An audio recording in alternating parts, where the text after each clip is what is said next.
We'd now like to welcome, I guess I'd say welcome back at a sheep genetics event, Luke Stephen. Now, I'm sure many of you would know Luke personally, having been the Merino Select Development Officer for 6 or 7 years or something in that vicinity, I think, Luke. Luke is a local chap from Armidale. His family have been large-scale sheep and beef producers, both merinos and prime lambs. So he joined us with a very practical background, and he's seen the light or gone to the dark side, whichever way you might like to consider it. And 6 weeks or so ago, moved across into a senior genetics role within New South Wales DPI.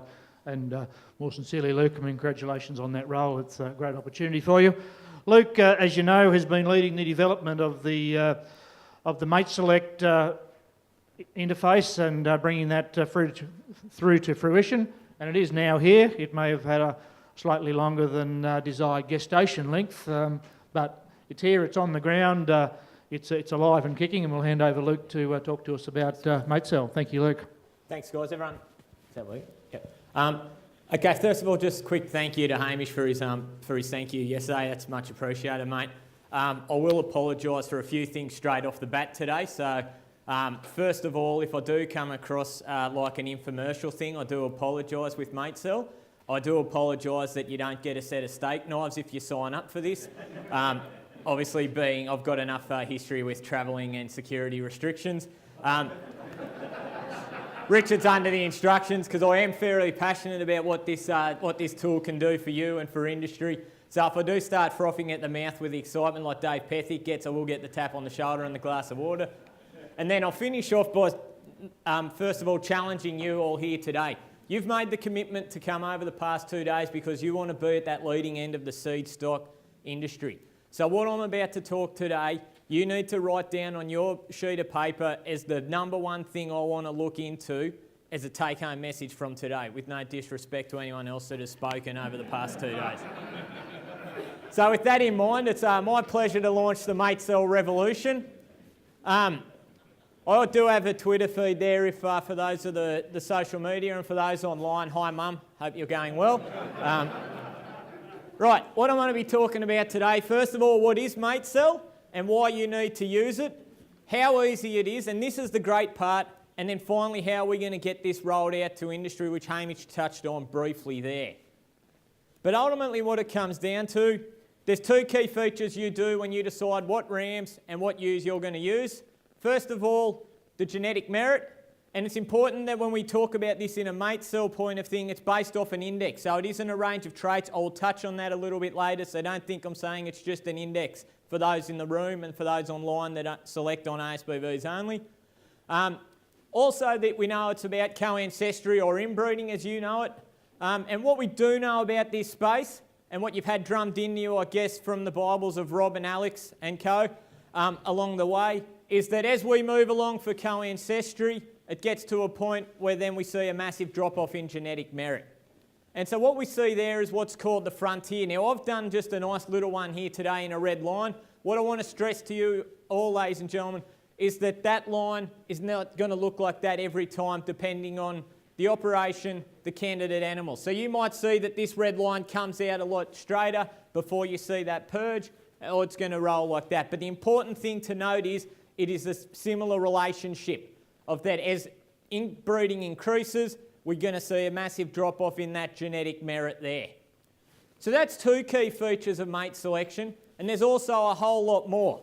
And I'm not going to touch on these today because I'll go over time, so take note of these in your thing. But there's a whole lot of other things that you, the breeder, have to decide and figure out when you're balancing which rams am I going to use this year, and which ewes am I going to use, and which way am I going to mate them.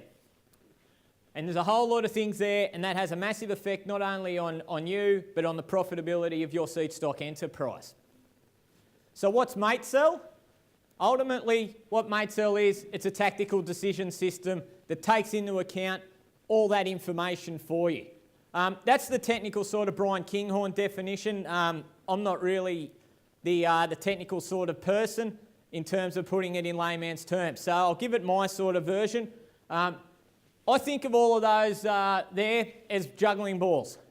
And those who have heard me speak about breeding objectives and that in public before have heard me talk about how hard it is to juggle all those balls while we're trying to move forward. But ultimately what Matesel is you don't have to be the juggler anymore. You can actually be the ringmaster and decide which clown you're going to use and which way he's going to do it. So you're running the circus. And we're not saying that your operation is a circus, but it is giving you a very valuable and a very easy way to balance a whole range of complex decisions and make really significant genetic gain. So why you, the breeders, need to use it? First of all, it's about maximising the rate of gains, and that's not just for you, that's for your commercial clients, and that's for the entire industry. Improve your selection efficiency. So when we talk about selection efficiency, it's about making sure that we are selecting the best possible animals on merit that we can within that given, given range. Decrease the time taken to sort joinings, having talks with breeders who use whiteboards, a whole range of things, Excel spreadsheets, catalogues with 20 columns in them that take 2 weeks to study. All that sort of thing can be dragged down into a very short and effortless system, and it's easy. So this is that easy that you can be sitting there in your dressing gown, in your Reg Grundies, on the couch, using your iPad or your tablet, even your mobile phone. I've done it off my iPhone, and do these runs, look at the outputs, see is it where I want to go? Is this where my stud wants to be? And ultimately, here's the best part about all this. So how many people, just by show of hands, remember getting a letter from Sheep Genetics a couple of years ago about some fee increases? I thought everyone would be there. Right, so here's the best part about all this, is that you actually paid for this service. This is now part of the sheep genetics service to you, the breeder. So it will not cost you to use this information if you're going to access it yourself. If you're using a service provider, you obviously will have to look at in terms of the time taken for them to do it. But this is a really great tool, and it's going to be really accessible to all of industry. So everyone here's got the luck, and everyone that's online has the real benefit that they're already going to be away with this and starting to think about how they're going to do it and get that kickstart on industry. So what are some of the benefits? 2 major benefits for Matesel I want to talk about today. One, that whole sire and dam scoping part of the operation and how Matesel works. So it might be that you've got your current dams on farm this year plus your most recent drop of females, and you want to mate a proportion of those. It helps you pick out which ewes are there, and also can work with your young rams. So you might run this before you actually start thinking about sale time to see which are the rams that I'm going to use myself and not put up for sale and let someone down the road get the benefits instead. Potential AI size is a big thing. So when I'm going to go through my examples in a minute, I've used a fairly common thing there. You can chuck every Merino Select, every lamb plan sire with more than an X amount of progeny or used in more than one flock, and see what that's going to do to your flock, which of those impact size. The second part of it is that mating allocations, noting which ram am I going to join to which ewe, and maximising the rates of gain here. But I really must stress a point here to everyone in the room, and that is that if you've made these decisions, so if you know that this is only my 400 ewes I'm going to mate, and these are my 8 sires, and they're all going to get 50 ewes, you're not going to get the benefit out of this. If you look at that frontier graph that I talked about, you will only have 1 or 2 index points to mate. If you really let the tool do the entire work, you can seriously make big gains. Just how easy is it? And this is the real kicker. Okay, all you need to worry about is 5 things. Your RAM IDs, your UIDs, and your usages. So with usage, it can be one of 3 things. It's a minimum use, so we don't want to put out a ewe just to use for a ram to use for 5 ewes. It could be a case of saying, if I'm going to use a sire, he has to be mated to at least 15 ewes. He might say, okay, maximum use, I don't want to join him at the Hamish Chandler sort of school of low percentages, so I'm going to cap him at 100 ewes, which Hamish is now calling me conservative. But then you've also got the absolute minimum, which is I have to use this amount from this size. So an example of when you might do that is if you have an AI program and you've got leftover semen in the tank that you need to get rid of there. So you've got those three parts that you have to worry about in terms of the candidate side of things. Then you have to worry about two additional things. Which traits are you going to use? And I'll touch on these later. And then finally, what's your strategy going to be? And I'll touch also on some of that strategy stuff a little bit later. Just how easy this is. This is how good it is. You don't have to load up ASBVs for individual animals, wait for exports, etc. You can get this by one of two ways. You can do save searches on the Sheep Genetics website that Dave was demonstrating earlier. You can also upload files. So, using the practical systems, using Sapien, simply ticking those candidate animals, getting an export list of those 16-digit IDs, you can upload that into the system there. You don't have to worry about the ASBVs. Dave demonstrated what the API does a little bit earlier, and it's that simple that it just sucks all that information out and pulls it into that run ready to go. So this is just a search that I did the other day. So I've got a login, you've got a login. I don't have any special privileges in the new gig. So that's just a simple search, and all I've done there is save that search, and you all have access to this. You all have logins. And then effectively from the Matesel interface page, just choosing one of those searches from the online drop-down boxes there. And pretty much then, once I do that, that sucks that information in, pulls in those ASBVs. We're starting to load the car ready to go. As you can see here, choose file in the load file part. That is actually where you'll put in a text file if you're going to have it there. What can you do with the traits? Moving on to the trait side of things. When I'm talking about the traits in the Sheep Genetics and in Matesel, that is any trait that's an ASBV, any genomic trait that is on the Sheep Genetics website, and you can also put in custom traits that you might be scoring at home, as well as a custom index if you're using that. But what can you do in this area? You can increase them, you can decrease them, you can set boundaries. So if we're using worm resistance as an example, we don't want to go past anything, I guess, on the positive side, so we just set that boundary at 0 and say we all want to be that way. Increase and decrease variation, so do we need wide variation to make progress, or can we tighten it right up? And then finally there's a thing called bimodality, which is, I guess, a statistical term, but if I was going to explain it the best to everyone in the room today, I guess the way I'd do it would you say using fat as an example. In our terminal size, it's about having that, okay, I want to go this way for the export market and this way here for our trade. So this is an interface thing. You won't actually see what I'm putting on screen just here, but this is just to demonstrate how that actually looks there. So when I'm talking about that bimodality thing, I'm looking and I'm working in this trait 5 box here. Trait 2 is about jamming it all in, so we're decreasing our variation. Trait 3 is setting a boundary, and trait 1 is an example of something that we're trying to decrease. So what all that is basically where the animals sit.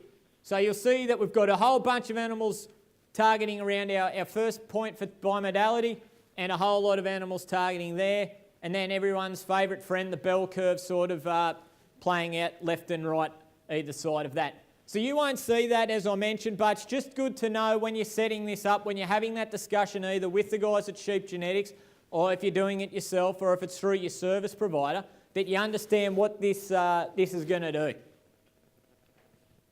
Okay, there's 3 different strategies that I want to talk to you about. So when we talk about strategies, there's 3. So reaching a certain target. This whole thing drives off one of 2 major things. One is called target degrees. So those that did geometry and probably did a lot better at it than I did at school will notice that looks a fair bit like a protractor. It goes from 0 to 90 degrees. So how you set this up is, okay, I want to go to a certain degrees, and then it sets a target there. And what that then challenges Matesel to do is, okay, how close can I get to that green line? You're not always going to get to that green line. You might find that you get there. One other point to note is, depending on what traits you use, and because that merit thing is an index, you're not always going to be on that red line. So if you have traits that are part of your selection criteria that are not part of the breeding objective in terms of the index, you might find that that is sort of solving it like a little bit down here, a little bit lower. So that's how target degrees works. The next one is in terms of how the inbreeding side of it works. And how that works is basically saying, I don't want my progeny to be past a certain percentage for inbreeding. And then what it does, basically puts up the wall and says, we can't be operating in this space at all. So then what you see then is that that blue line gets out and is on the far side, and that's where we're solving our solution there. Now these are two fairly aggressive strategies. I guess if you were talking in punting terms for the guys that like the races, this is, I guess, the win and the place sort of betting.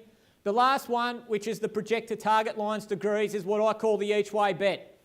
And what this looks at is, okay, for what small percentage of merit can I give up that I can make significant improvement in co-ancestry there.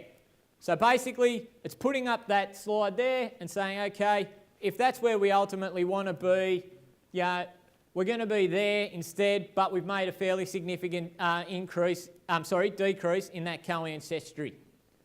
But that's all, I guess, well and good. In terms of demonstrating that, what I've done today, and what I'd just like to touch on quickly before I do that, is that depending on where that blue line goes, you're going to see different results.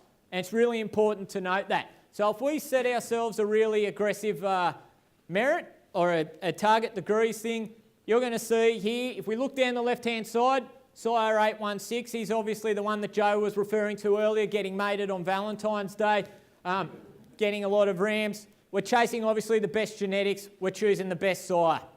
Okay, whereas if we go a lot flatter strategy, we want to be conservative with our co-ancestry. You'll see on the mating list on the right-hand side there, 815 only gets a couple, and you'll see that there's a whole range of different sizes that are used there. If it is small, those are in your notes to look at as well. So what is that effective strategy on gain? So I've done this today for Jim Goff and the Corridale boys in terms of looking at 3 different strategies at a given target degrees, at a given co-ancestry, and just seeing what is that effect on gain. So the main points that I really want you to take out of this slide is I've lost 1.5 index points gain to basically get a 3% decrease in co-ancestry of my progeny if I was just focusing on capping inbreeding there. But if I was to use the projected target degrees line, you'll see there I've only given away 0.1 of an index point, so bugger all index points, to lose a whole % in terms of co-ancestry. And what I've done in this space, that's what I've done. I've put my run there. That's the Corridale 2013 females with the current size, which is about 800, 900 ewes. So that might be something, I guess, fairly similar to what the people in the room, what your flock size may be, and the current size of the Corridale breed. In terms of what that took to run, 3 minutes and 12 seconds from when I clicked start to when I got that emailed into my inbox. That's how quick this is. So talking with Steve Milne this morning, Steve thought I wouldn't pick on him today, but Steve, you're always there. That is how quick this is in terms of comparing it to TGRM. It's a tool that's available to you. It's a lot more powerful and it's going to run a whole lot quicker. So what you can keep doing, sit there, bang, look at the output. Am I happy with that? Probably not. Go again, change a trait. 3 minutes later, into your thing, Bob's your uncle. Other features, so there's 3 other things I really want to touch on quickly. Custom traits and indexes are a key part. So for, I know Anne's online. Hi Anne. She uses custom indexes with some of her clients, and we had a go at running this the other week with that, and to quote her, she said it was really brilliant. Custom traits, so you can use things like visual score. So you've got the visual score guide, going through scoring all your progeny for those traits, setting it up and saying, okay, well, if I've scored my shoulders, I want to go more to score 1. So what do I want to do, increase or decrease my performance? Question? We're going to decrease. So that's where we want to go there. Grouping. So the way I'd explain this to people in the room, I guess, would be the SRS model of wolves and frames, and mating groups of rams only to certain groups of ewes, and then finally multiple end users. So with groupings, as I said there, we're mating certain types of animals only, be it types of animals to types of animals, breeds. So if you had a horn and pole merino flock, this is a good example of where you'd use groupings. Maidens, maybe if you do it that way, other people may not. And how it works, here's just a quick example. I've got 3 groups there, 4 groups down the side, and the X's indicate where that animal can be mated to the other one. So the multiple end users, how can this be applied? Differing breeding objectives within your operation. Multiplier systems. There, so the main 2 ones there, and I don't know if Alistair's on the line from New Zealand, but this is obviously something you'd be using. Congratulations on the cricket last night. And the best way to explain it, how you'd use it, so if you're a Pole Dorset man, this could be the difference between what rams stay here, what rams get sort of targeted towards that export market, which ones go towards the domestic. Conversely, if we're merino breeders, which ones are staying in the stud as single size, which ones are syndicates, which ones go in the multipliers, and then which ones go down the road to Murray Bridge to TFI to get knocked over. What you get from sheep genetics, you're going to get a summary, which is going to tell you how close did you get to that target degrees line, how close were you to those co-ancestry boundaries, what sort of progress did you make in each trait. You'll get a mating list in terms of Excel, so it'll have a sire down one column, a dam down the other, and then using the API stuff, so putting stuff back to the thing, and what Dave's able to do is pull all that information out, average those 2 traits, and give you an average ASBV or a mid-parent value for what that mating would result in for any of the traits on the website or for any of the traits that you've selected in your thing there. So what can it do in terms of actually putting the pedal to the metal? I use the current drop females from pretty much all those runs that you're going to see on the next table. I use the current size for each one. I put that 15U minimum, 100U maximum, and said if we were an industry, we're going to pick the top 3,000 ewes and mate them only once. What sort of progress can we make? So I've done a little bit of work to my table because I do apologise that there are too many numbers there. And I'm going to do it just as a percentage thing. It's really important to note when you're looking at differences between different things here, that different indexes have different averages, different groups of animals have different variation.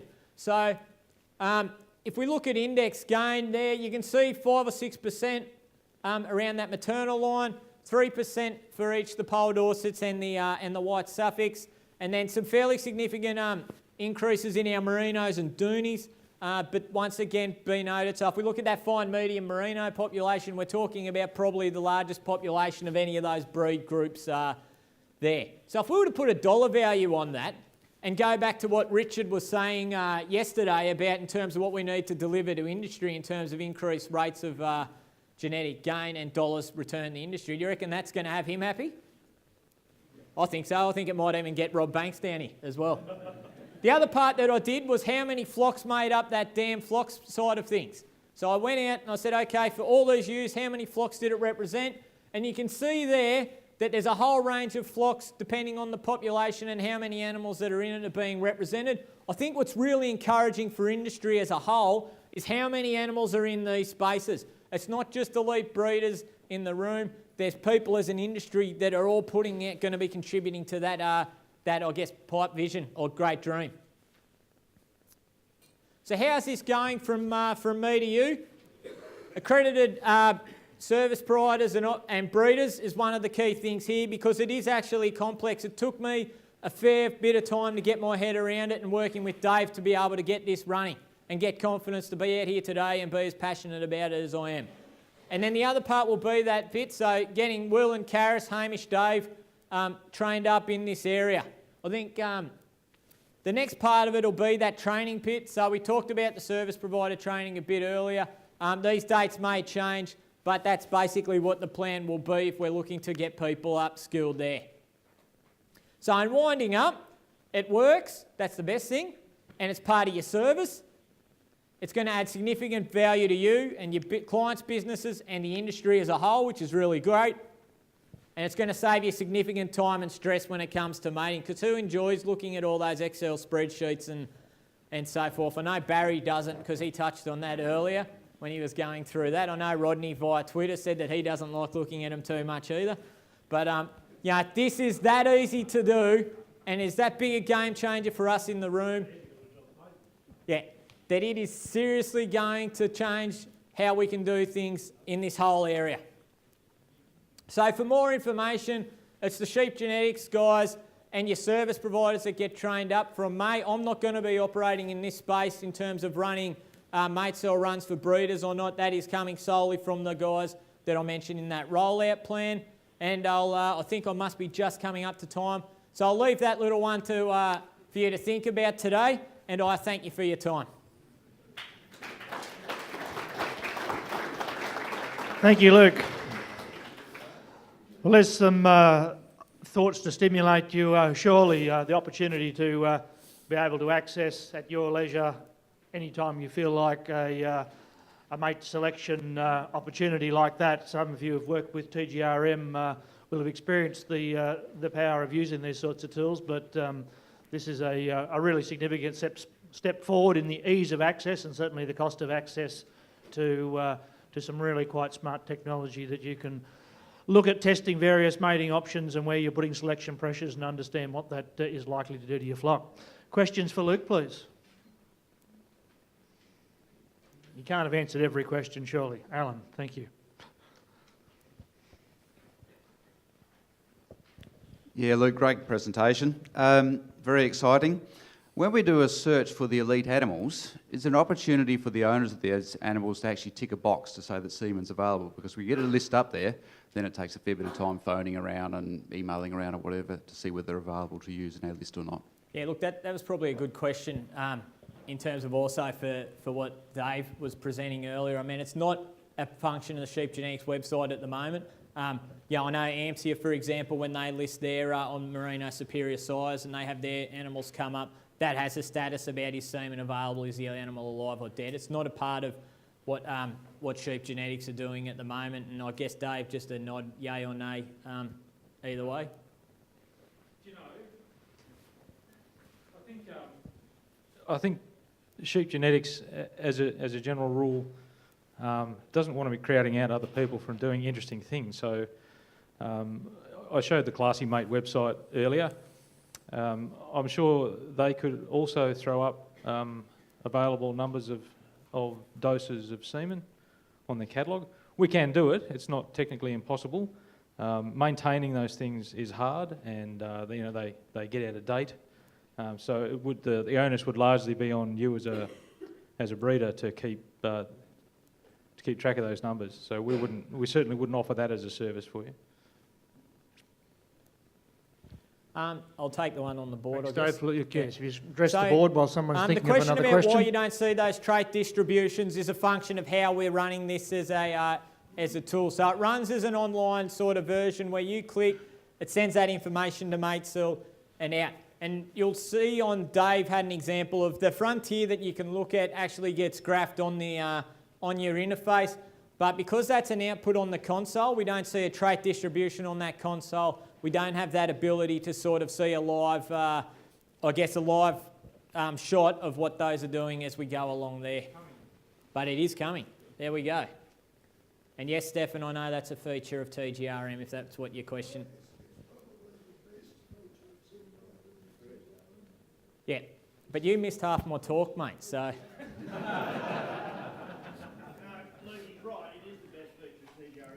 I'm not going to disagree with you. It's just that thing, though. As Dave said, it's coming. I think that's the best point we can take in that space. We had some milestones we had to reach. We had some milestones we had to reach with this project, and one of them was getting it done. So now it's time to. Well, that's another old tart. We'll stick a bit of lippy on and a frock and send it out into the world. But the basics of it, if you want to do a trait distribution, you can grab the spreadsheet and do it yourself, because it dumps out every breeding value into that spreadsheet. So you can do that right now. It's certainly on our plans to get done. I'm not sure we'll have it 100% by May, but I'm trying my hardest to get finished. Now the other feature I guess that you don't see is that the entire thing is also driven by an API completely underneath. So if Rob or Andrew went home and said, we need to build access to Matesel right into Stockbook or right into Cool Perform, they can do that. And not only can they do that, when they submit a run, in the sheep genetics office, if something goes wrong, we can look at it on your behalf. Stefan, can you just wait for the microphone, please, because the people online can't Okay, follow the conversation.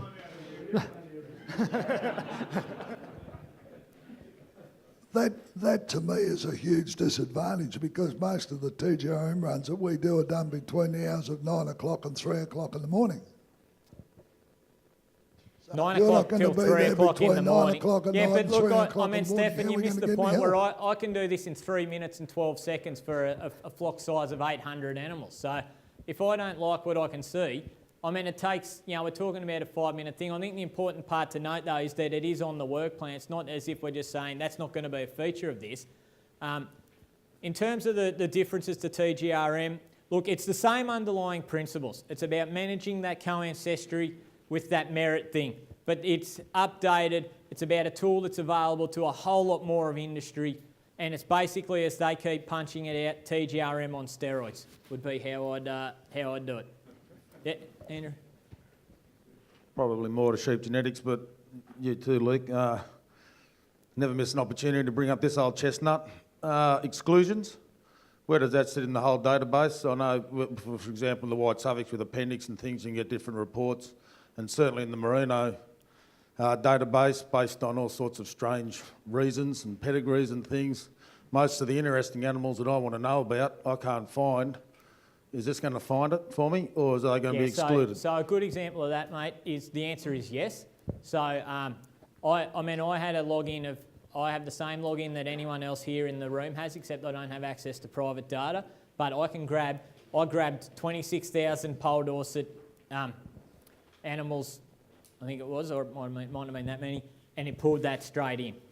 So if you say my selection criteria is this, and it only shows the top 300, it's still, when you pull all that info into the run, it grabs those animals. Yeah.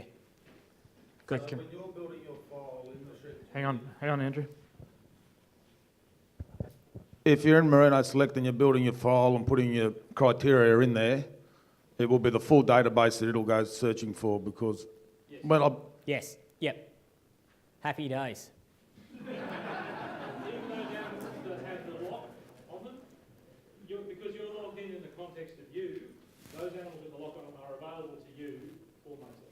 And the other important my animals with the lock, or the whole industry animals with the lock? No, just yours with the lock. But actually the kicker though is that it does, in terms of how this does, it also pulls back, it pulls back that back data on some of those animals as well. So if you've got animals that are size of animals that are not your animals, and they have locks, they come for the ride too.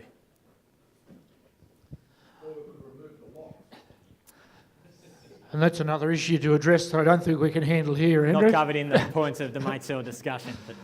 Okay, we're going to bring this to a close now. Again, if there are more questions to come, hold them for the forum, which will be coming up shortly. So could you